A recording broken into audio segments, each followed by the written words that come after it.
Bonjour à tous, la nouvelle formation sur la création de bijoux en fond en cire perdu vient de sortir. On y apprend notamment comment sculpter et modeler plusieurs projets en cire, puis à les faire couler dans le métal de votre choix en passant par un fondeur. D'ailleurs, comme toujours, une liste de prestataires est comprise dans la formation.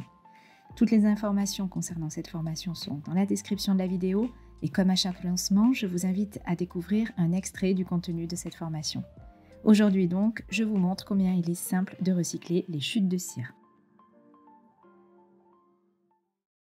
En bonus, on va vous montrer que faire des restants de cire que vous pouvez avoir lorsque vous avez travaillé. Il vous reste parfois des petits anneaux dont vous ne vous servez pas.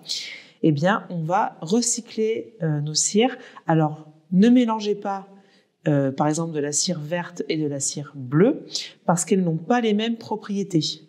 Donc vous risquez d'avoir une cire qui est entre les deux. Alors après, peut-être que vous pouvez faire votre propre mélange, libre à vous d'expérimenter, mais la cire verte n'a pas du tout la même propriété que la cire bleue. Donc vraiment, vous mettez juste de la cire bleue ensemble ou de la cire verte.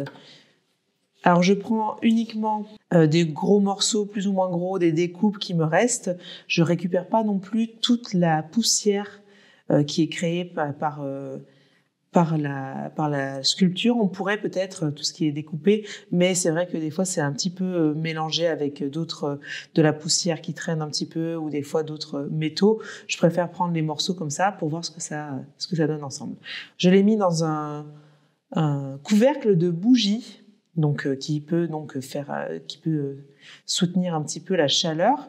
Donc utiliser, alors ça va nous donner un beau morceau en cœur potentiellement. Mais prenez quelque chose qui puisse être chauffé. Donc typiquement, vous avez des bougies rondes ou en cœur. Une fois que vous l'avez brûlée, eh bien vous pouvez tout à fait récupérer une bougie chauffe-plat qu'on allume. Voilà. Et on vient donc tenir au-dessus. Et l'idée, c'est de chauffer partout. Alors, ça peut prendre un petit peu de temps quand même.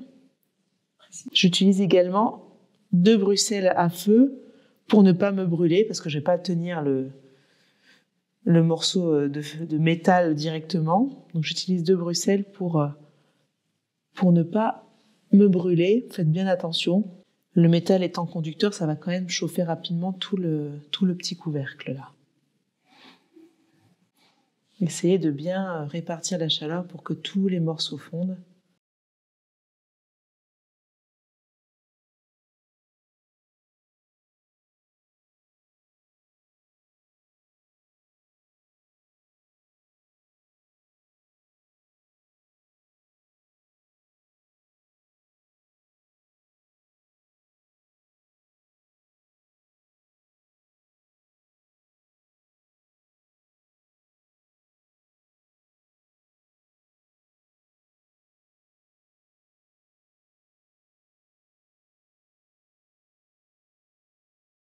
On a tout fondu, ça a pris un petit peu de temps, mais dès qu'on a mis un petit peu plus de chaleur, ça a fonctionné.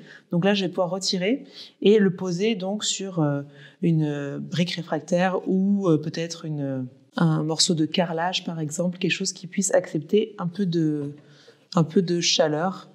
Hop, en faisant attention à pas renverser parce que c'est liquide quand même.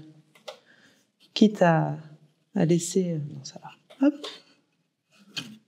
Et on va laisser, je vais vous montrer à quoi ça ressemble. Donc ça va prendre un petit peu de temps à solidifier, forcément parce que le couvercle en métal est chaud encore. Donc on va le mettre de côté et on vous montrera ensuite comment récupérer votre plaque de cire recyclée.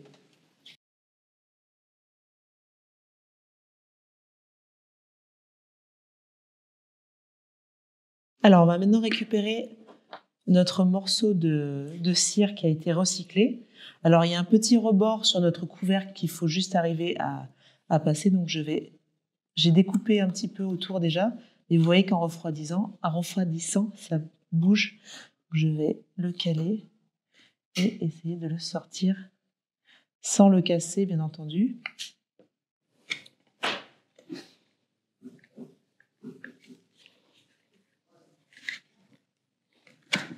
Et voilà.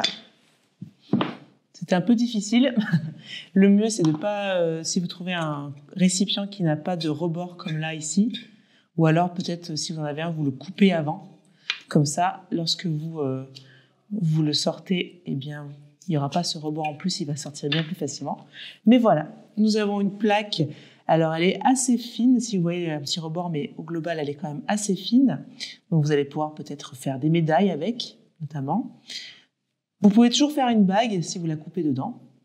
Vous faites un plus grand rond, un plus grand cercle et un plus petit. Même des boucles d'oreilles, vraiment tout est possible. Et c'est hyper pratique de pouvoir en réutiliser pour faire plein d'autres projets.